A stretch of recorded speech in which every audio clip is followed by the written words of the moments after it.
Bismillahirrahmanirrahim. Assalamualaikum warahmatullahi wabarakatuh. Alhamdulillahi rabbil alamin. Wassalatu wassalamu ala asyrafil anbiya'i wal mursalin wa ala alihi wa ashabihi ajma'in. Raditu billahi rabba wa bil islami dina bi Muhammadin nabiyya wa rasulah. Rabbi shrah li sadri wa yassir li amri wahlul 'uqdatam min lisani yafqahu qawli. Allahumma ij'al jam'ana hadha jam'an marhuma wa tafarruqana min ba'dihi tafarruqan ma'suma. Kaum muslimin dan muslimat sidang jamaah subuh yang dirahmati Allah. Pada pertemuan yang lalu, itulah keunikannya surah At-Takwir. Jadi surah At-Takwir, pembahasan kita pada pertemuan yang lalu, ada jumlah syartiyah, jumlah syarat ya, sampai 12 jumlah syartiyah. 6 jumlah syartiyah itu nanti akan kita lihat ketika di dunia sebelum ditiup sangkakala yang pertama, atau nanti ketika ditiup sangkakala pertama. Jadi itu syartiyah yang 6 di dunia. Kemudian nanti ada juga jumlah syartiyah 6 di akhirat. Jadi ketika nanti di akhirat setelah ditiup sangkakala yang kedua, maka akan nampak yang 6 ini. Jadi semuanya ada 16. Makanya itulah keunikan Al-Quran dan kasih sayang Allah Subhanahu wa ta'ala kepada hambanya, diberikan petunjuk oleh Allah. 6 dan 6 ini, 12 ini. Jadi makanya di dalam Al-Quran itu tidak ada masalah saja, setiap ada masalah ada solusi. Jadi bukan kita tengokkan masalah, habis masalah dah pelung, habis dapat kacau ego dah pelung ni. Ini tidak, Allah Subhanahu wa ta'ala sudah memberikan masalah kepada manusia, problem. Nanti ada problem kalian 6 problem kata Allah di dunia, 6 problem di akhirat. Tapi diberikan solusi oleh Allah Subhanahu wa ta'ala. Makanya ketika di Al-Quran nanti cerita neraka, ketika neraka dibarengi dengan surga.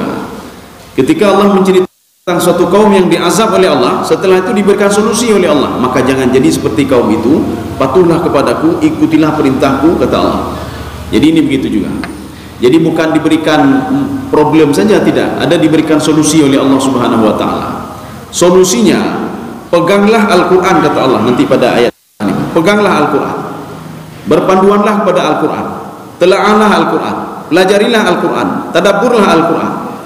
Cuma masalahnya banyak orang yang tidak yakin dengan Al-Quran. Maka karena tidak yakin dengan keberadaan Al-Quran, maka Allah bersumpah lagi ini. Ya, ini bersumpah. Nanti ada pesan Allah Subhanahu wa ta'ala, kalian hendaklah memegang Al-Quran, pelajarilah Al-Quran, supaya apa? Tidak terkejut lagi. Hana terkejut nih, hana terkejut apabila kita ketemu dengan yang 6 disebutkan oleh Allah tadi. Menyonamnya humlah saja 6 rumpok ni. Tetapi 6 yang kedua semua orang akan ketemu. Semua orang akan ketemu ketika dibangkitkan di padang mahsyar nanti.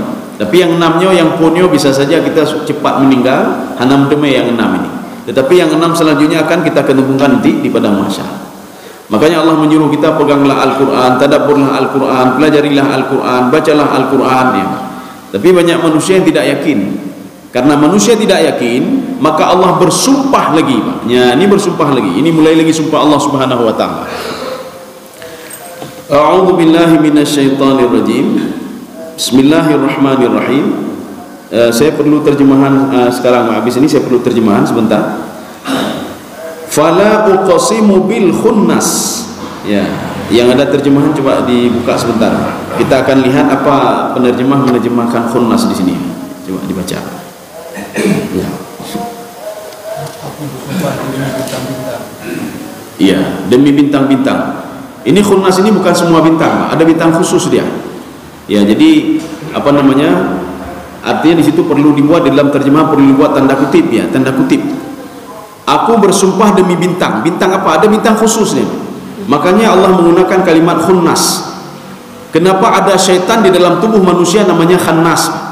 Qul a'udzu birabbin nas, malikin nas, ilahin nas, min syarril waswasil khannas. Khannas itu apa? Khunnas ini apa? Ya. Khannas, kata Ibnu Abbas dalam tafsir beliau, ada iblis syaitan yang dia itu wujudnya kepalanya seperti kepala ular, mulutnya seperti mulut kilap. Kilap itu anjing. Fawada'a ra'sahu, dia meletakkan kepalanya ala qalbin nas, di hati manusia. Maka jika katanya sampai-sampai dia mendadu hati ni, mendadu hati. Yang kena jiung Allah ni. Hati mendadu, hati hanapa, hati gelisah, hati susah sampai ni. Tetapi ketika seorang berzikir kepada Allah, syaitan itu yang iblis di dalam tubuh manusia dia akan keluar. Keluar itu bahasa Arabnya khannas. Ya ni, khannas. Itu keluar artinya. Tetapi dia akan balik kembali nanti. Akan balik kembali ketika hati manusia itu kosong. Ya, hati kedai yang kosong, dia akan balik kembali. Maka dinamakan dengan khannas. Jadi makanya setiap manusia berzikir kepada Allah itu bilim, berzikir itu bilim. Dia mengingat Allah itu bilim, baca Quran itu bilim. Maka kalau selalu manusia berzikir dan teringat kepada Allah, kesempatan untuk masuk itu tidak ada. Tapi menyorong dua ke Allah, apalagi dia itu sempat di hati manusia, dengung dengan kepalanya, Pak. Jadi yang diletakkan apa? Kepalanya di atas hati manusia, itu. Makanya kalau dia tidak teringat kepada Allah, tidak salat, besok lebihkan lagi, dia balik lagi, tidur lagi. Yang tu trip-trip pegang rumah ini, pegang rumah. Maka ketika dia kembali nanti mudah sekali dia kembali ke situ. Kenapa? Karena sudah punya rumah dia di situ. Ini makna khannas ya. Kalau ini khannas apa? Ada bintang-bintang tertentu. Bahkan dikatakan nafsir itu ada 5 bintang. 5 bintang ini tiba-tiba bisa hilang tiba-tiba. Tiba-tiba hilang, tiba-tiba muncul. Ya. Ini bintang ini apa namanya? Al-Jawaril Kunnas. Ya, saya minta terjemahan lagi. Coba diterjemahkan lagi, Pak. Tidak ada situ, Pak. Coba. Iya? Yang beredar dan terbenam. Ini namanya idah mubham, menjelaskan kalimat sebelumnya. Khunnas itu apa? Khunnas itu adalah al-jawaril kunnas. Al-jawar, jawar itu dia selalu putar, Pak. Jiwar, jawar. Ya, jadi makanya tetangga itu kenapa dikatakan jiran? Jiran itu berasal dari kalimat jara. Jara itu di samping, jiran. Jiwar, jawaril kunnas, yang terlalu berputar-putar, Pak. Ada 5 bintang itu. Dia ketika dia keluar dari rumahnya, dia akan nampak. Kemudian setelah itu dia masuk lagi ke rumahnya. Itu ada bintang khusus. Ada 5 bintang. Tidak semua bintang. Maka kata Ibnu Abbas, 5 bintang itu tadhharu fil laili wa takhfa'u fil nahar. Ketika malam hari dia nampak, ketika siang hari dia hilang. Padahal tempatnya di tempat itu, Pak, selalu. Kita lihat pada titik koordinat yang sama. Tetapi ketika kita lihat di pagi hari sudah hilang dia. Gunakan alat secanggih apapun nak nampak lagi dia. Sebenarnya kemana dia? Ya, jadi rupanya dia sembunyi di tempatnya, Pak. Sembunyi di tempatnya. Inilah namanya al-jawaril kunnas. Kunnas itu apa? Kunnas itu al-makanu yakhtabi bihi. Sebuah tempat untuk dia bersembunyi. Secanggih apapun alat manusia, itu 5 bintang itu tidak bisa dilihat. Ini sebenarnya Allah ingin mengatakan begini, begitu hebatnya saya, kata Allah, kenapa kalian tidak yakin pada saya? Ya, bintang yang sedemikian rupa bisa saya sembunyikan dari pandangan manusia. Ya, itu 5 bintang. Ini ada istilah-istilahnya, tapi anak-anak mumpung nih, mana istilah-istilah bintang itu. Ada rasi bintang apa namanya, ada 5 buah, tapi khusus 5 bintang itu saja. Tidak ada bintang-bintang yang lain. Ya. Ini sama seperti begini. Ketika Rasulullah SAW di samping Ka'bah, jadi beliau bersama pamannya Abi Talib, ya, bersama pamannya Abi Talib. Ketika itu tiba-tiba ada bintang yang turun dari atas, seperti meteor, cahayanya besar sekali. Abu Talib terkejutnya luar biasa. Apa kata Abu Talib? Mahadha, apa ini? Dijawab oleh Nabi Muhammad SAW, An-Najmu Thaqib. Ya, Najmu Thaqib itu apa? Itulah yang ada dalam Al-Quran itu, Was-samai wat-tariq, wa ma adraka mat-tariq, an-najmu tsaqib. Allah bersumpah demi langit. Setiap sumpah Allah itu memiliki kelebihan. Makhluk itu punya kelebihan tertentu. Langit itu punya kelebihan yang tidak dimiliki oleh bumi. Was-samai wat-tariq. Allah bersumpah demi bintang namanya Tariq. Tariq itu apa? Bukan tariq, tetapi tariq. Tariq itu berasal dari kalimat taraka yatruku, mengetuk-ngetuk. Jadi bintang inilah yang pernah didengar oleh ilmuwan Jepang ketika dia naik bulan. Dia memasang sebuah alat yang bisa mendeteksi suara sekecil apapun. Dia mendengar apa? Ada suara aneh, ada suara bintang seperti mengetuk-ngetuk dirinya sendiri, Pak. Tuk tuk tuk tuk mengetuk. Akhirnya dia mengatakan apa? Saya sudah menemukan baru, bintang itu rupanya mengetuk-ngetuk dirinya sendiri. Padahal dalam Al-Quran sudah dikatakan was-sama'i wat-tariq. Ada bintang yang mengetuk-ngetuk dirinya sendiri. Apa bintang apa itu? An-najmut thaqib. Namanya adalah bintang najmut thaqib ini. Kaum muslimin sedang jemaah yang dirahmati Allah. Jadi artinya apa? Bintang itu punya kelebihan dan keistimewaannya masing-masing. Makanya Allah bersumpah demi bintang. Kenapa? Allah bersumpah itu ada dua. Yang pertama, demi kehebatan makhluk itu sendiri. Ketika Allah bersumpah demi bintang, begitu hebatnya bintang itu. Coba kamu teliti bintang itu, kata Allah. Ya, ini kalau Allah bersumpah dengan sesuatu. Satu. Yang kedua, kalau ada yang bertanya, kenapa Allah bersumpah demi bintang? Kan Allah kan bisa bersumpah demi dirinya sendiri. Kenapa Allah bersumpah demi makhluk? Kenapa tidak bersumpah demi dirinya sendiri? Maka tafsiran yang kedua di dalam tafsir Al-Baydawi, apa kata beliau? Ketika Allah bersumpah demi makhluk, itu maknanya dua. Yang pertama, keagungan makhluk itu sendiri. Yang kedua, Allah bersumpah demi apa? Yang menciptakan makhluk itu sendiri, sehingga makhluk itu begitu hebatnya. Allah bersumpah demi langit. Sebenarnya Allah bersumpah demi yang menciptakan langit itu, lebih hebat lagi dari langit itu. Allah bersumpah wasyamsi, demi kehebatan matahari. Kedua, Allah bersumpah demi dirinya sendiri yang menciptakan matahari yang begitu hebat. Ya. Kaum muslimin sedang jemaah yang dirahmati Allah. Makanya kalau menggunakan alat khusus, yang ada pengahdu katanya alat khusus untuk bisa melihat bintang. Ketika di pagi hari, hana ada bintang itu, 5 bintang itu tidak pernah nampak. Ya, nanti coba dilihat nanti di tertentu apa namanya. Ini ada istilah-istilah ada bintang tertentu, Pak. Nama najmunnya ya, al-mushtari, al-murikh, az-zahrah, al-atarah. Ini saya nggak tahu istilah-istilah ini. Jadi ada bintang-bintang apa namanya itu, ada istilah tertentu yang tidak bisa dideteksi di pagi hari, tetapi ketika di malam hari dia keluar lagi dari tempatnya. Ya. Inilah namanya al-jawaril kunnas. Kunnas itu sama seperti al-makan, tempat dia tidur, tempat dia beristirahat. Makanya seperti manusia di pagi hari dia keluar, itu bi dari rumah. Kemudian ketika sore hari tanpa dikomando, Pak, tanpa dikomando, dia akan pulang ke rumahnya lagi. Ya, pulang ke rumah dan dia mengunci pintu. Begitu pula bintang-bintang tadi. Makanya di dalam surah Yasin, kullu fi falaki yasbahun. Kullu fi falaki yasbahun.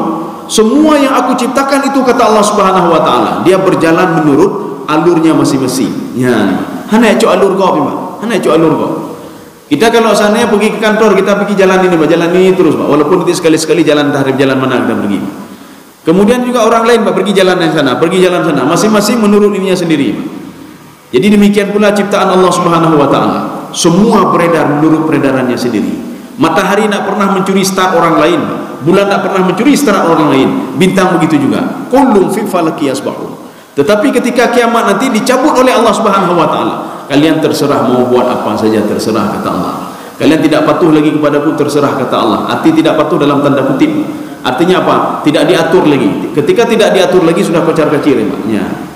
Kaum muslimin sedang jemaah dirahmati Allah. Kita lanjut lagi, Pak. Ini sebenarnya sumpah Allah ini. Allah ingin mengatakan apa? Al-Quran itu sebagai panduan, ya, Pak. Tetapi karena manusia tidak yakin, maka Allah bersumpah.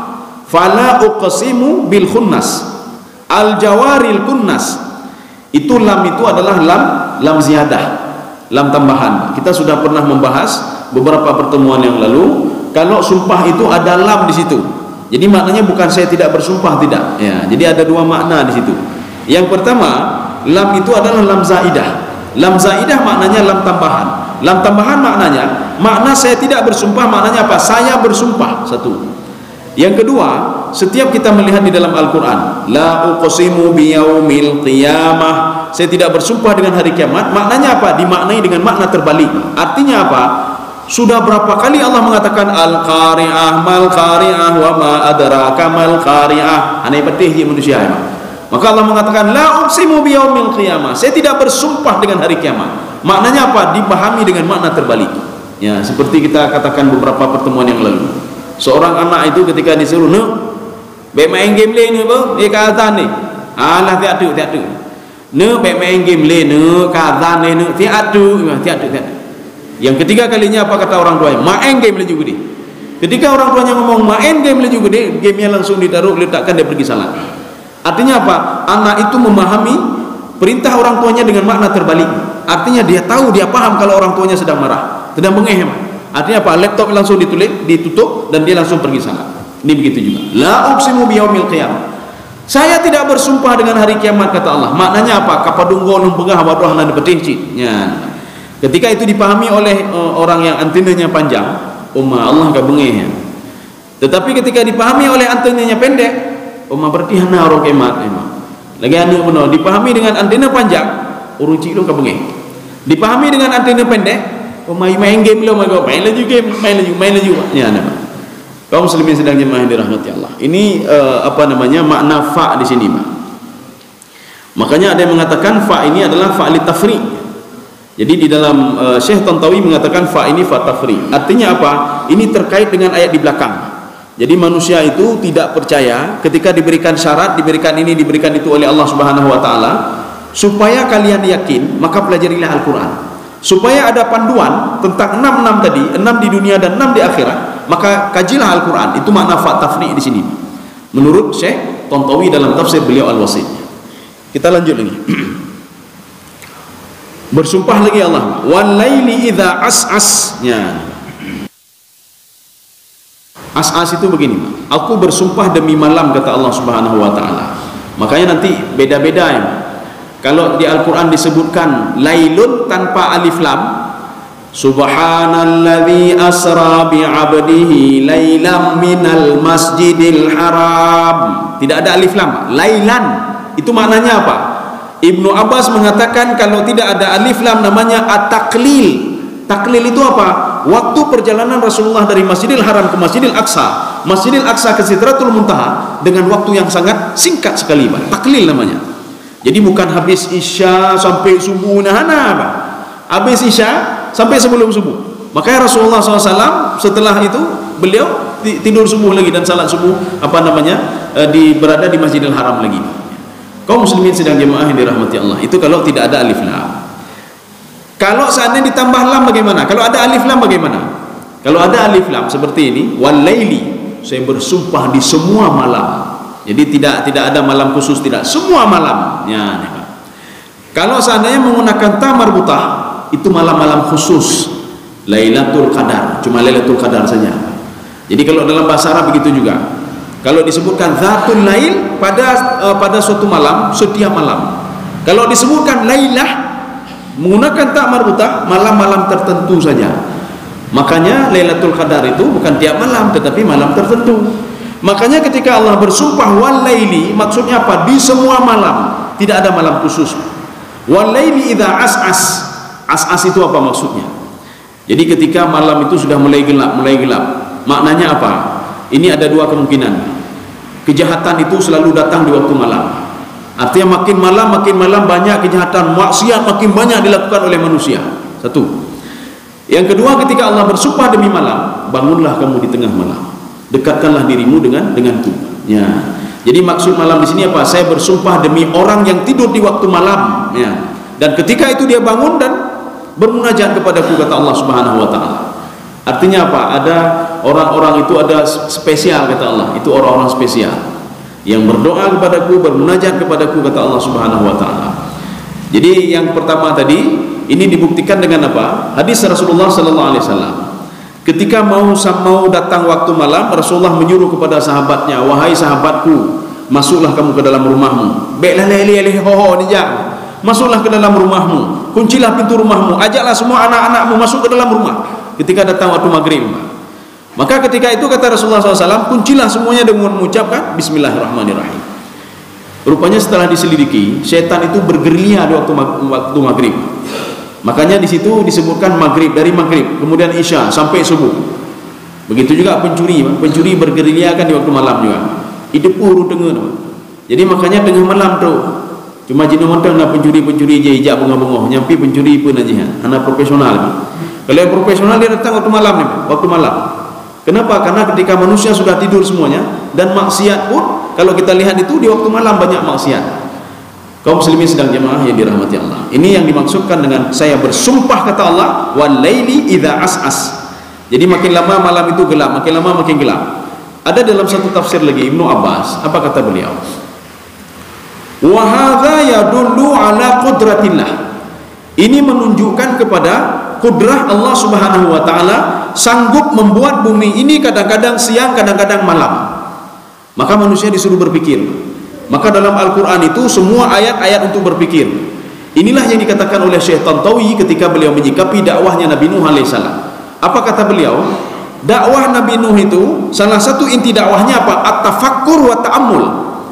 Makanya sudah kelewat sekali kaum Nabi Nuh kalau tidak mau menerima doa dakwah Nabi Nuh alaihissalam. Tafakkur itu apa? Tafakkur, memikirkan. Cikalian langit. Natiang, cikalian draw, pernah laganya langsung laju. Apakah begitu lahir begini terus? Apakah tidak ada sebab-sebabnya? Maka disuruh berpikir. Makanya dakwah Nabi Nuh itu diajak kaumnya untuk berpikir. Untuk apa sembah patung? Naijo sesuatu ke ada memberikan manfaat, ada memberikan mudarat. Kepuja bak dukun, na manfaat, na mudarat. Artinya dakwah Nabi Nuh mengajak manusia untuk berpikir, menggunakan akalnya. Tetapi mereka tidak mau menerima juga. Kenapa? Ada yang lebih hebat lagi dari Nabi Nuh alaihissalam. Siapa itu? Para orang-orang kaya itu, dia memberikan duit terus Pak kepada orang-orang penyembah patung. Sembah laju, hana pelai dengarnya. La tadharunna wadda wala suwa'a wala yaghutha wa ya'uqa wa nasra. Sembah terus patung kalian 55 itu. Sudah ada di rumah kalian. Wuddan itu adalah patung laki-laki. Jadi bentuknya seperti laki-laki, batu yang sudah dibuat sedemikian rupa oleh orang pembangkang Nabi Nuh alaihissalam, sehingga di setiap rumah itu ada patung wuddan namanya. Mereka setelah menyembah patung dapat duit lagi, hijau peng. Kalian tidak mau usah dengar Nuh itu.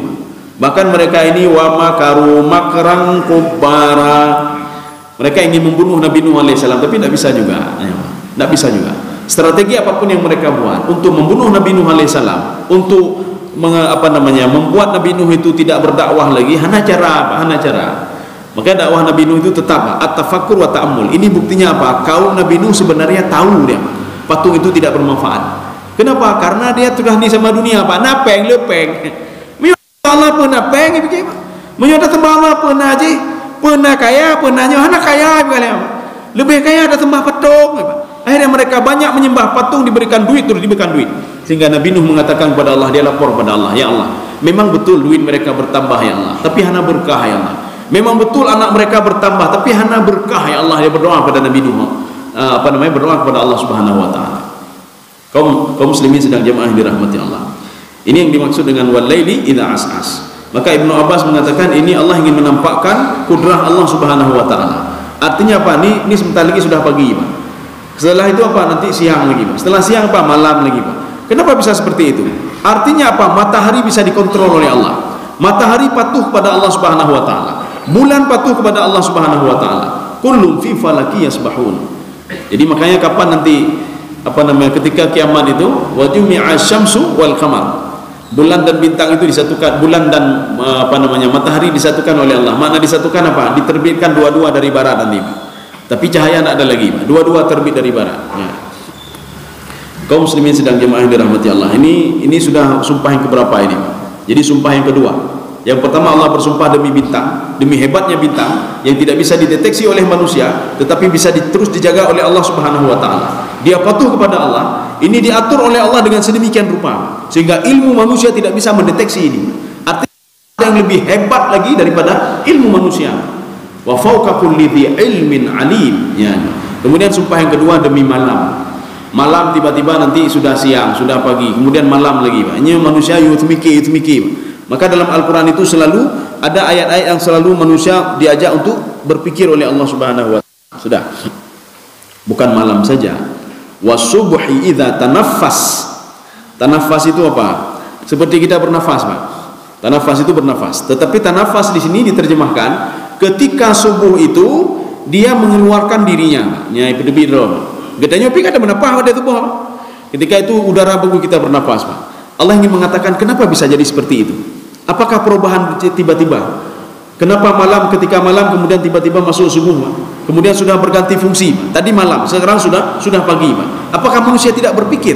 Kalau kejadian itu tidak terjadi begitu saja, apakah manusia tidak berpikir, Pak? Kalau ada yang mengatur sedemikian rupa. Yang kita nyoda kalau lampu merah, udah lampu merah. Pun dah fikir hendak ada apa? Tiba-tiba mati listrik, kan mati apa? Artinya apa? Ada yang mengatur itu, Pak. Ada yang mengatur. Ya. Ada yang mengatur. Kenapa dia lampu sudah warna ini? Kenapa warna ini? Kenapa warna ini? Ada yang mengatur ya, Pak. Pajan tajak katanya, Pak. Ketika lampu hijau hujan, lampu merah daun. Lampu hijau kajak, tapi manusia kuat. Kuning-kuning pi tampo je, Pak. Waktu ke kuning golong-golong hijau lewat tengah je, Pak. Jak je, Pak. Ya. Artinya apa? Melanggar aturan. Begitu juga apa namanya? Allah Subhanahu wa taala mengatur sedemikian rupa dan tidak pernah melanggar aturan. Makhluk Allah yang diatur tidak pernah melanggar aturan. Kecuali manusia dan jin, kenyan, Pak. Jadi hidup tepu, Pak. Artinya begini, Allah hidup begini, Allah hidup begini. Yang kenyan manusia ini, Pak. Artinya apa? Aturan manusia sama manusia saja dilanggar, apalagi aturan dengan Allah Subhanahu wa taala. Padahal aturan itu demi kemaslahatan dia. Allah gayudanya semayanglah engkau ketika datang waktu salatlah kamu. Yang semayang gayudanya apa? Bayar zakatlah kamu, wa atu haqqahu yauma hasadi. Bayar zakatlah kamu untuk kamu juga, bukan untuk saya, kata Allah. Ala paid ada pikir bukan. Abe pempeng dah mentedekah, abe pempeng dah bayi takut. Padahal untuk kita sendiri. Jangan kamu buat maksiat, kata Allah. Itu untuk dirimu sendiri, supaya setan tidak bisa sembarangan sama kamu. Tapi kalau ala punya, dah pikir ni, yang luat tentu kamu lejin lan tubuh, ya Allah lan tubuh lu kalau dah jin. Baru dah berdoa Allah. Ya Allah lu kalau dah mati, ya Allah lu kau tahu dek lu. Baru dah melapor Allah Subhanahu wa taala. Padahal kan hidup itu apa namanya? Kata Syekh apa? Tantawi, Pak. Katanya kan mudah sekali hidup itu. Patuhi saja perintah Allah. Kemudian patuhi saja apa yang dilarang oleh Allah. Dilarang yang beda bubut. Di apa namanya? Allah menyuruh kita lakukan, buat saja. Maka kan enak sekali kalau kita patuh pada lalu lintas. Berhenti saja. You ajak liu. Wahai dah fikir Pak, nyanda mungkin saja mupok atau lain sebagainya. Kaum muslimin sedang jemaah yang dirahmati Allah. Ini berarti sudah sumpah yang ketiga ini. Tetapi di dalam tafsir Jalalain kata beliau, tanafas itu maknanya apa? Imtadda hatta wasala naharan. Jadi pagi itu sudah mulai terbuka dia, terbuka. Artinya mulai terbuka rahmat dan keberkahan Allah Subhanahu wa taala. Makanya baik dengar li waktu bengohnya, Pak. Ibnu Abbas, bukan Ibnu Abbas, Luqmanul Hakim dalam sebuah tafsirnya itu artinya penafsir mengadopsi kata-kata Luqmanul Hakim. Luqmanul Hakim ngomong sama anaknya, anakku, la takun a'jaza minadik. Kamu jangan lemah. Apa namanya? Kamu jangan lebih lemah daripada seekor ayam. Yang manoknya bengah-bengah, kata Luqmanul Hakim, kai methuim. Don ni methu cik lantengah ni methu, maknya. Manoknya dia sudah bangun tidurnya, dia bangun, Pak. Imu kuung lemah. Yang tergolong kemayang tubuh. Masa kamu masih tidur? Maka kamu jangan lemah. Apa namanya? Jangan bek kek dah lah kalau dibandingkan dengan ayam itu. Ya. Kaum muslimin yang dirahmati Allah. Makanya di dalam Al-Qur'an itu, dalam surah Ali Imran, itu salah satu ciri-ciri orang muttaqin itu apa? Wal mustaghfirina bil ashar. Ashar itu apa? Waktu sahur. Sahur itu malam-malam terakhir. Malam terakhir begini artinya, sebelum masuk waktu subuh. Makanya orang-orang, salah satu orang yang muttaqin itu ciri-cirinya dia beristighfar di waktu subuh, sebelum masuk waktu subuh. Istighfar yang dimaksud itu bisa dua. Apakah dia beristighfar kepada Allah? Satu. Yang kedua, dia menunaikan ibadah salat dan berdoa kepada Allah Subhanahu wa taala. Kenapa mesti berdoa waktu itu sebelum subuh? Kenapa beristighfar waktu itu? Dijawab oleh Imam Baydawi, li'anna hadza al-waqtu aqrabu lil istijabah. Waktu yang sangat istijabah itu adalah waktu itu. Ya. Hana urang kalian lain. Tak bisa kita ada periar-riar robat tu ada periar. Kecuali mak jin, mak samping jin-jin ni. Kecuali di samping para malaikat hafazah ada 10 orang, ditambah dengan malaikat ini ada apa nama 8 dan 10. Kecuali sama malaikat itu yang perlu memantau melihat, baik kalian tapi lain dia tak bisa buat apa. Kecuali dia cuma berbisik-bisik saja, mungkin berbisik saja. Hai ni bedah temayang, biti 5 malaikat. Nak cik begah lijin, baik na ju. Inilah hati yang dikatakan oleh Imam dia ragu-ragu. Kenapa ragu-ragu? Karena ada dua bisikan yang berbeda. Ada bisikan setan, ada bisikan para malaikat hafazah. Maka kalau kita nanti tiba-tiba, oh kiban ada fikir yang geng-geng, yang bertinggal katanya, di samping kita ada 8 hafazah, malaikat hafazah. Ini dikatakan oleh Imam Ibnu Abbas dalam tafsir beliau. Ada 8 malaikat hafazah yang berada di samping manusia, yang pada hari kiamat nanti dijadikan saksi oleh Allah Subhanahu wa taala. Itu lain ditambah dengan 2 malaikat kiraman katibin, raqib, atid, yang mencatat semuanya. yang merekam semuanya di dalam catatan digital. Ya, itu saja. Lain pun iblis-iblis itu, makanya iblis nanti ada yang bisa masuk ke dalam, itulah khannas tadi. Kemudian satu lagi nanti ada karin ya, tapi pegang-pegang, tapi di bisik manusia. Sudah, ini berarti sudah berapa tadi? 1, 2, 3 kali, Pak. Ya. Innahu laqaulu rasulin karim. Ini saya butuh terjemahan supaya jangan salah ini. Jangan salah pemahaman nanti. Ketika nanti kita baca terjemahan, kok begini ayat ini? Coba dibaca. Kita akan lihat saja depan.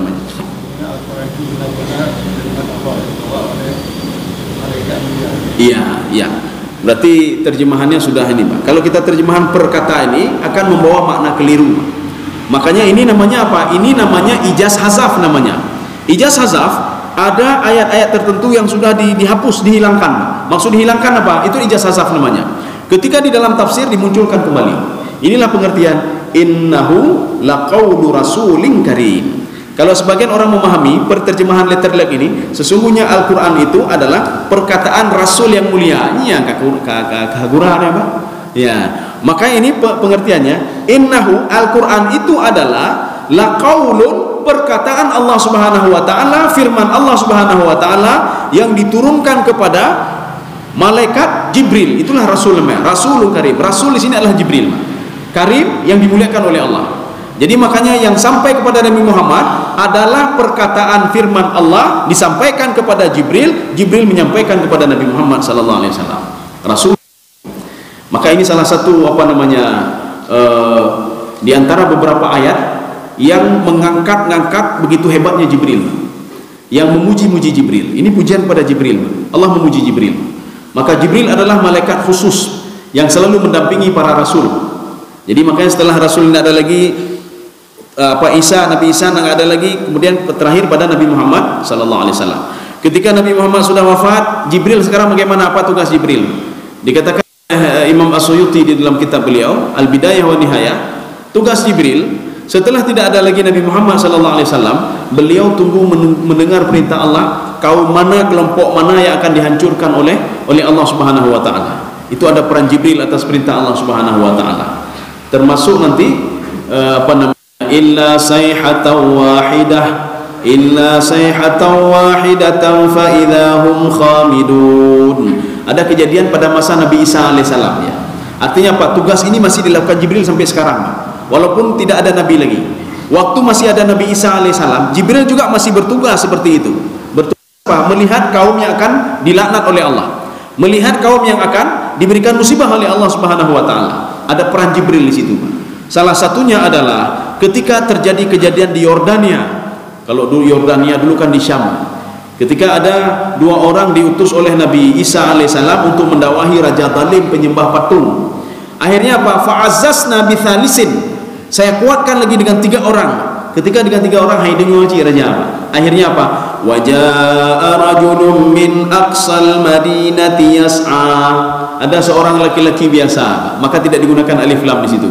Kenapa tidak ada alif lam? Karena laki-laki itu dia seorang yang tidak dikenal, seorang penduduk kampung pedalaman, memang dia pembuat patung, tapi dia tidak begitu dikenal. Akhirnya apa? Dia bertobat kepada Allah Subhanahu wa taala dan dia mendakwahi raja zalim tadi. Waktu ini pegah raja zalim, Thodron thalun, kata raja zalim. Kamu kan orang-orang kampung, kamu oleh ripaneron, 3 pendakwah yang dikirim Nabi Isa saja hanalun dengan pulang drone, katanya, Pak. Akhirnya diambil pemuda ini dirobek kakinya, Pak. Ada yang mengatakan diikat dia, kemudian dihancurkan perutnya, dilobangi perutnya, dimasukkan ke dalam sumur, Pak. Sehingga namanya Ashabur Rassi. Ketika itu Allah mengatakan apa? Saya tidak perlu mengirim malaikat yang lain turun ke bumi, cukup teriakan Jibril saja di langit, Pak. Illa sayhatan wahidatan, nanti lihat surah Yasin, Pak. Illa sayhatan wahidah, kecuali dengan sekali teriakan habis semua mereka itu. Makanya kalau kita merujuk ke dalam tafsir As-Sa'di, ketika di dalam Al-Quran disebutkan Ar-Ra'du itu petir, Pak, gelantu, sawa'iq sawa'iqi. Ciri-ciri orang munafik itu kan. Jadi ciri-ciri orang munafik kalau dia mendengar petir itu, mendengar gelantu itu, dia takutnya luar biasa. Mengingat ke Allah, mana tinggal ke Allah ni, Pak? Ini orang munafik. Inilah yang dikatakan oleh Imam As-Sa'di, itu adalah suaranya, teriakannya malaikat. Nah, ini pengalikannya, Pak. Secara pribadi kata beliau, itu adalah surahan malaikah. sebagaimana malaikat pernah berteriak ketika ashabur rasi yang menyebabkan kampung itu fa idzahum khamidun, semua hangus. Kaum muslimin sedang jemaah yang dirahmati Allah. Jadi Allah ingin bersumpah begini, ingin mengatakan begini, peganglah Al-Quran itu, kemudian telaalah Al-Quran. Kita sudah pernah membahas Al-Quran itu paidu mujizat Al-Quran. Di mana letak mujizatnya Al-Quran? Kemudian di mana letaknya kehebatan Al-Quran? Jadi kita jangan salah juga. Mukjizat itu kan ada dua. Ada mukjizat material. Mukjizat material artinya mukjizat yang bisa dilihat dengan mata. Bagaimana bisa dilihat dengan mata? Tongkat menjadi ular, kita bisa lihat dengan mata kepala sendiri. Kemudian Nabi Isa alaihissalam bisa menghidupkan orang mati, dilihat langsung oleh Bani Israel. Sampai ada berapa orang dihidupkan oleh Nabi Isa alaihissalam. Fayanfukhu fihi fayakunu tayran biiznillah. Dia mengambil tanah kemudian meniup tanah itu menjadi seekor burung, bisa dilihat oleh mata. Kemudian nabi-nabi yang lain juga menyembuhkan penyakit, bisa melihat oleh mata. Ini namanya mukjizat material. Mukjizat material tidak membutuhkan kepada yang lain, cuma melihat saja. Kita sudah lihat ini mukjizatnya. Yang kedua, mukjizat immaterial. Immaterial artinya apa? Mukjizat yang tidak bisa dilihat dengan mata. Mukjizat yang bisa dilihat dengan mengkaji, ya. Karena sesuatu hal itu berharga atau tidak berharga dari nilainya, Pak.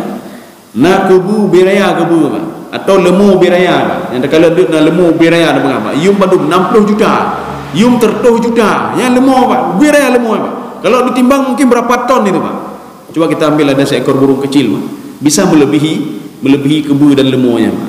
Kebu lemunya sampai berapa ton ya, Pak. Burung itu cuma berapa ini cuma harga dia 1 miliar 500 juta permainannya, Pak. Kalau kelembu tadi 100 juta, itu burung tadi 500 juta. Kenapa? Nilai burung itu melebihi lemu, Pak. Itu kalau burung tadi kita bawa dia ikut kontes, yang menang udah mepeng 10 juta, 5 juta, 20 juta. Ja'lam, akhirnya apa? Modal balik, Pak. Yang lemu 100 juta bisa saja ikut kontes, bisa saja enggak menang dan ini, Pak. Bisa saja dia besar begitu, tidak ada nilai sama sekali, Pak. Hanya nilai ya, Pak. Tapi burung tidak ada nilai. Makanya sesuatu hal itu dia dari nilai. Al-Quran itu mukjizatnya, nilainya di mana? Kandungan yang ada dalam Al-Quran. Maka seorang tidak tahu nilai Al-Quran kecuali dia kaji dulu, dia pelajari dulu, dia tadabbur dulu, baru dia tahu di mana letaknya mukjizat Al-Quranul Karim. Maka dekati dulu Al-Quran. Pakai bang katanya udah tepu mukjizat Al-Quran menuhankan dekto dengan Al-Quranul Karim. Ya. Kaum muslimin sedang jemaah dirahmati Allah. Kita baca sedikit lagi ya, Pak. Jadi ini Allah memuji Jibril ini, Pak. Kenapa Al-Quran itu tidak diturunkan sembarangan kecuali melalui Jibril? Ya, ada satu ini kenapa Jibril itu mulia? Karena Al-Quran diturunkan melalui Jibril. Ya. Maka Jibril itu mulia, maka dikatakan oleh Allah karim di sini, Pak. Rasulun karim. Satu. Yang kedua, kenapa Nabi Muhammad itu dimuliakan melebihi nabi-nabi yang lain? Karena melalui Jibril diturunkanlah Al-Quran kepada Nabi Muhammad SAW. Yang ketiga, kenapa begitu hebatnya Lailatul Qadar? Karena Al-Quran diturunkan pada malam Lailatul Qadar. Maka Lailatul Qadar itu spesial. Dibandingkan malam yang lain dia lebih spesial. Maka kalau kita ingin mulia juga, sebagaimana mulianya Jibril, mulianya malaikat, mulianya Jibril, mulianya Nabi Muhammad, mulianya Lailatul Qadar, dekatilah Al-Quran. Setiap sesuatu hal yang sudah lengket dengan Al-Quran, dia akan mulia dengan sendirinya. Ya. Maka katanya mulia, Pak. Puji dengan Al-Quran, Pak. Jangan pernah jauh dengan Al-Quran. Sebagaimana kita tidak pernah jauh dari kita, Pak. Ya. Aji tiga jauh dengan Al-Quran, Pak. Sebagaimana nyumbang bedah dengan Quran lun hau, nyumbang bedah HP lun hau, HP le bidang. Makanya ada sebuah dialog itu. Dialog di Masjid Nabawi, Pak. Jadi ada jamaah bertanya, "Ya Syekhna, wahai tuan guru, tolong kasih tahu kami bagaimana pada masa Rasulullah mereka itu dekat sekali dengan Al-Quran. Bagaimana Al-Quran itu dijadikan sebagai pedoman mereka, wahai tuan guru. Coba ceritakan tuan guru." Tuan guru ini terdiam sebentar, Pak. Terdiam sebentar. Setelah itu dia mengatakan apa? Pada zaman Rasulullah mereka itu kuat sekali memegang Al-Quran, selalu berpegang kepada Al-Quran. Sebagaimana kalian memegang HP kalian sekarang ini, kata tuan guru itu, maknya. Awak ada HP lagi ya? Begitulah orang dulu dia memegang Al-Quran seperti itu. Mereka susah kalau tidak ada Al-Quran. Mereka susah kalau tidak baca Al-Quran. Mereka susah. Sebagaimana kita susah kalau tidak baca WA hari ini. Yang nak berkata rumahnya WA kedua orang baca. Yang WA ketiga mana baca WA memang ni, Pak. Gedaya nak temayang nak memang ni, Pak. Gedaya nak temayang jemaah nak memang ni, ya, Pak. Tetapi menyuhana baca WA.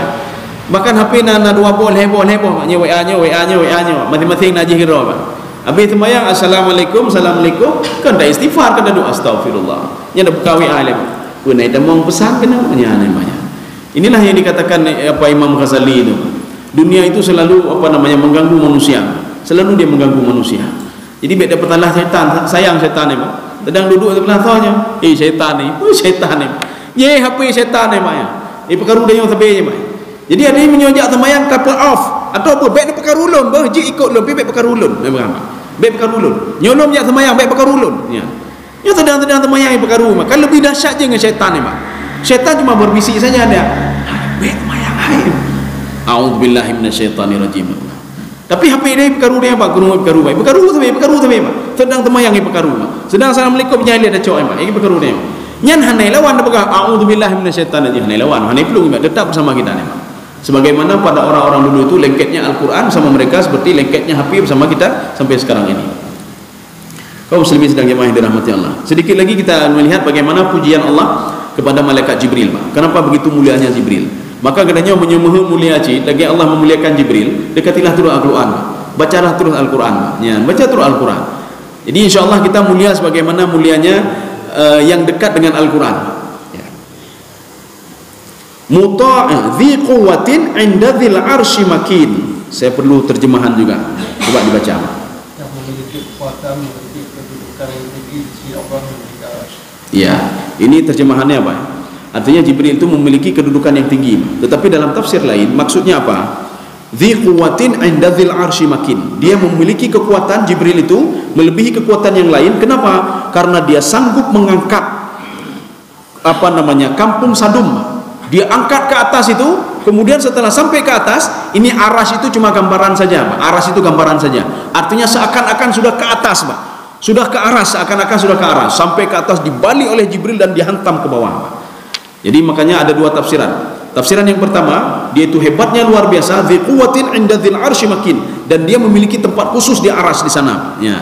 Penafsiran yang kedua, dia sanggup mengangkat kampung itu ke atas, kemudian dia balik ke bawah dan dihantam ke bawah. Itulah ini tugas Jibril Pak. Ya, tugas Jibril Pak. Maka anda boleh heran Pak. Walaupun sebagian orang enggak yakin pada kejadian itu Pak. Enggak yakin pada kejadian bagaimana Jibril mengangkat kampung itu dan dia balik kampung itu. Maka kalau dalam Al-Quran kan disebutkan oleh Allah Subhanahu Wa Taala kampung terbalik namanya. Apa maksud kampung terbalik? Kampung yang dibalik oleh Jibril. Dah. Kemudian selanjutnya, kenapa Jibril itu begitu khusus sekali? Muta'in thamma amin. Ini kok dibaca sama, kenapa tidak summa? Coba dibaca terjemahan. Yang di sana di alam malaikat kita tidak. Iya, ini sama berbeda dengan summa. Makanya dalam bahasa Arab itu kalau summa artinya kemudian. Kalau kita baca summa, ya Pak, kita baca ayat summa, dah baca. Summa itu dicium artinya Pak. Summa dah baca. Summa itu diracuni artinya Pak. Ya. Maka salah baca ayat, salah baca ayat, salah baca. Summa itu kemudian. Sama itu apa artinya? Di sana artinya Pak. Kalau ilmu arti. Maka Imam Sibawayh di dalam kitab beliau, apa kata beliau? Ziyadatul lafzi, penambahan lafaz akan menambahi makna. Ziyadatul makna. Kita mengatakan daraba memukul. Daraba dengan tasdid. Daraba memukul terus nak berhenti-berhentinya. Daraba. Sabbaha di dalam juz 28 29. Juz 27 28 29. Sabbaha lillahi ma fis samawati wa ma fil ard. Artinya apa? Terus bertasbih, tak pernah berhenti. Seperti yang dikatakan Rasulullah SAW dalam hadisnya, malaikat itu dia bertasbih kepada Allah Subhanahu wa taala sajidan wa la yarfa'u ru'usahum hatta yaumil qiyamah, sehingga sampai hari kiamat. Terus bertasbih kepada Allah, tidak pernah putus-putusnya. Subhanallah wa bihamdihi, subhanallah wa bihamdihi, itu tasbihnya malaikat. Bahkan dalam tafsir Al-Baghawi apa kata beliau? Tasbihnya binatang sama seperti tasbihnya malaikat. Beda peremeh binatang apa? Dah kalian apa binatang nakai dah bagaimana? Padahal bertasbih kepada Allah, Pak. Tidak pernah putus-putusnya dia bertasbih kepada Allah Subhanahu wa taala. Makanya kenapa ketika kita menyembelih binatang harus tanya, Pak, tak baca doa, tak bertakbir, tak kita membawa nama Allah, bismillahirrahmanirrahim. Karena dia yang bertasbih kepada Allah, Pak. Artinya apa? Hana tega katanya. Yang sedang bertasbih tiba-tiba tergorok lehernya, Pak. Maka bawalah nama Allah Subhanahu wa taala. Sebagaimana ada malaikat ini dalam hadis, Pak. Jadi malaikat ketika ingin mencabut nyawa manusia, itu kan melalui kaki, kaki. Ketika itu kata kaki apa? Kata kaki, oh baik semarangan cabut rena apa? Nyo akinya tapi ajak buat tempat-tempat gen. Kaki ini selalu tempat-tempat yang baik. Oh mari dah cabut. Akhirnya dia pergi melalui tangan. Ketika melalui tangan, apa kata tangan? Oh ini selalu bersedekah ini baik semarangan tamang rena. Nyo akhirnya apa? Masuk melalui kepala. Kata kepala apa? Ini selalu sujud ma Allah Subhanahu wa taala. Baik macam-macam don. Akhirnya malaikat melapor kepada Allah. Bagaimana cara saya mencabut nyawanya ya Allah? Bawalah nama saya, kata Allah Subhanahu wa taala. Maka roh itu akan rida mengikuti saya, kata Allah. Kenapa? Roh itu punya saya. Saya menciptakan roh itu. Binatang binatang Pak. Maka kenapa yang tidak diucapkan bismillah itu la fisqun, faseknya Pak ya. Penyembelihan yang tidak mengucapkan bismillahirrahmanirrahim. Jadi makanya apa? Hana rida binatang Pak. Hana rida disembelih dan hana rida untuk dikonsumsi oleh manusia. Makanya ketika dibawa nama Allah Subhanahu wa taala, dia kan bertasbih pada Allah. Kata Imam Baghawi, tasbih dia sama seperti tasbih malaikat. Subhanallah wa bihamdihi, subhanallah wa bihamdihi. Terus dia bertasbih, tidak pernah putus-putusnya. Ini dibuktikan dengan itulah Al-Qur'an tadi, bisa dengan fi'lul madhi, bisa dengan fi'lul mudhari, bisa dengan past tense, bisa dengan mudhari. Yusabbihu lillahi dalam Al-Qur'an atau sabbaha lillahi. Ini makna thamma ya. Maka thamma itu muta'in, thamma amin. Tahu enggak kalian, kata Allah, Jibril itu sama itu zaraf makan. Zaraf itu menunjukkan kepada tempat ya, menunjukkan kepada tempat. Seperti apa namanya? Apa yang lain lagi ya? Ya, ini menunjukkan kepada tempat. Sama tempat di mana? Di tempat itu, di langit itu para malaikat muta'in, semua patuh dan taat kepada Jibril. Ya, patuh dan taat kepada Jibril. Begitu hebatnya Jibril, Pak. Amin lagi, Pak. Apa itu amin? Bisa dipercaya. Makanya Allah ketika menurunkan Al-Quran kepada Jibril, sedikit pun lafaz tidak dirubah oleh Jibril. Ketika disampaikan kepada Nabi Muhammad SAW, Nabi Muhammad sedikit pun lafaz tidak dirubah oleh Nabi Muhammad SAW. Hanya rubah macam. Sehingga amin ini dipanggillah oleh orang-orang kafir Quraisy kepada Nabi Muhammad juga amin. Amin. Artinya apa? Kamu bisa dipercaya, kamu jujur. Ketika kita ngomongnya sedikit, dia ngomong sedikit juga. Katanya hana apa? Pesan kok bacut, Pak. Ain pegahnya tiap lagi apa? Pesan bacut. Tapi waktu kita jelaskan panjang kan lima. Alih kumpul data mata-mah tu, Pak. Ya. Data mata-mah. Kemudian ada juga nanti makanya saya ada bersama ada syekh dari Mesir, Pak. Jadi ketika kami duduk dua itu, kemudian ada penerjemah. Jadi penerjemah itu dia terjemahkan apa ucapan syekh ini, Pak. Ketika itu syekhnya juga helun, Pak. Saya ngomong sedikit kok terjemahannya panjang sekali. Ya. Bukan mungkin dah mata-mah ni, Pak. Mungkin dah mata-mah. Kok kurang awak drone ya, Pak. Dia terjemah itu, kata Syekh ini, apa yang saya ngomong, kalau saya ngomong 1 menit terjemahkan. Ini masa terjemahannya 5 menit. Ini tamah-tamah berdima.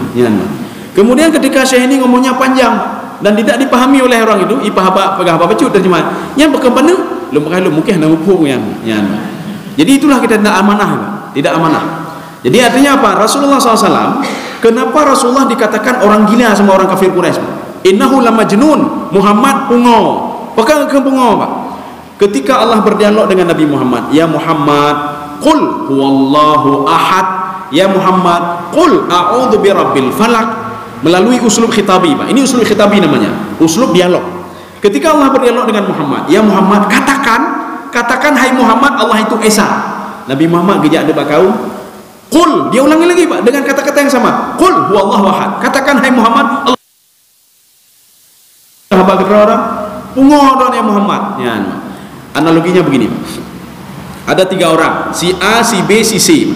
Si A ngomong sama si B, hai B, tolong pegah bak gure tiat be, lun hana lun tamang tikula orangnya be, nya ni pegah di si A, Pak. Tolong kasih tahu sama guru, saya tidak masuk hari ini.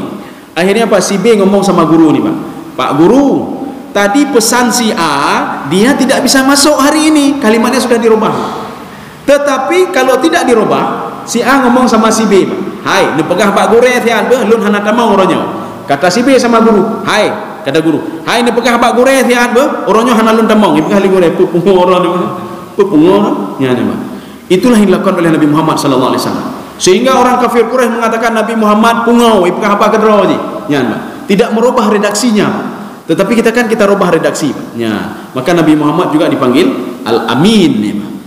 Jibril juga dipanggil Al-Amin, ya, Pak. Dua-dua Al-Amin, tidak merubah redaksi sedikit pun tidak dirubah. Ya. Kaum muslimin sidang jemaah yang dirahmati Allah. Cuma nanti memiliki makna-makna berbeda, Pak. Maka perlu kepada tafsiran-tafsiran, Pak. Artinya apa? Ada dalam Al-Quran itu namanya jinas. Jinas itu apa? Kalimatnya sama tapi maknanya berbeda. Mana contoh? As-sa'ah, sa'ah itu jam. Sa'ah satu lagi hari kiamat. Ya. Lagi kita nyawa kan? Maka harus melalui penelitian dulu. Kita lihat ini sa'ah jam apa ini? Ini jam apa hari kiamat? Perlu kita lihat. Dan contoh lain. Kemah. Ya, kemah itu ada dua makna. Waktu tanya, kah kemah? Apa sudah siap? Ya, kah kemah lho. Ya, kali. Dan yang tipulan ho, kah kemah ni. Kabeh kah meninggal. Ya, ni, Pak. Ho tipulan kah kemah. Makanya ini lafaz ini ada kita jumpai dalam Al-Qur'an, Pak. Ini namanya jinas, Pak. Ya, jinas namanya. Nanti ada jinas tam, jinas ghairu tam. Ada seperti dalam Al-Qur'an nadhirah, ya hampir sama-sama ya, Pak. Hampir sama-sama. Memiliki kesamaan tetapi artinya berbeda. Artinya berbeda. Maka dalam Al-Qur'an nanti ada memiliki kesamaan tetapi artinya bisa berbeda. Kita ini sedikit lagi. Wa ma sahibukum bimajnun. Artinya isi sumpah Allah tadi apa? Itu Muhammad itu hana bungo je. Maka menyo Nabi Muhammad hana bungo, belajarlah dari dia. Menyo Nabi Muhammad hana bungo, belajarlah Al-Qur'an. Kenapa belajar Al-Qur'an? Seorang sahabat mendatangi Aisyah. Beliau bertanya, Aisyah, ajarkan saya bagaimana akhlak Rasulullah. Kemudian Aisyah mengatakan, afala taqra'ul Qur'an? Apakah kamu tidak baca Al-Qur'an? Apa hubungannya Al-Qur'an dengan Muhammad? Menyodron mohon depul akhlak Muhammad, mempelajari Al-Qur'an. Ya ni. Nyo belumnya kena belum maulid. Kena mengangkat-angkat akhlak Nabi Muhammad, tapi jauh Al-Qur'an kibah akhlak Muhammad, Pak. Kalau ingin tahu akhlak Muhammad, pelajari Al-Qur'an. Mengetahui akhlak Muhammad, belajar Al-Qur'an, Pak. Nyo Al-Qur'an jauh ke dia. Al-Qur'an jauh, nyo Muhammad bukan, Pak. Al-Qur'an jauh, mata depu dan tepu dan. Kalau ingin dekat Muhammad, maka ketahuilah Nabi Muhammad itu melalui hadis-hadisnya, Pak. Kumpul hadis-hadis. Cukuplah hadisnya, Pak. Hadis cukup jaya, Pak. Cukup jaya hadis, Pak. Hadis Bukhari saja bino debai, hadis Muslim lagi, Daruqutni lagi, banyak sekali, Pak. Maka menyo ketalaah tapi tak melaah tapi hanaro tak mendawa-dawa nganggap tapi, Pak. Nyo bacut nak kitab bino lipih kam dawalam. Jalan ke mendawal ke. He nyo mendawal ke. Ilmu Allah itu luas sekali, Pak. Ilmu yang kita miliki kan kecil sekali, Pak, sedikit sekali. Ya. Artinya karangan-karangan itu kan Imam At-Tabari apa namanya? Ada penjelasan ini, tafsir hadis Bukhari, tebalnya segini. Dijelaskan lagi, Pak, dijelaskan hadis Bukhari itu melalui ada satu kitab apa namanya, lupa saya. Syarah Bukhari, tebal lagi, Pak. Gubino tebal. Punya ada baca tentang teruk kemah Nabi habis, Pak. Teruk diupasan kekala pertama Nabi habis. Yang kalau baca lain lo, kalau baca lain lo, maka menyota sibuk kena membaca tapi hanaro tak kala aib gua, Pak. Hanaro kala aib. Nyo pakan aib gua, pakan aja gua. Kanah nang baca angkanya, Pak.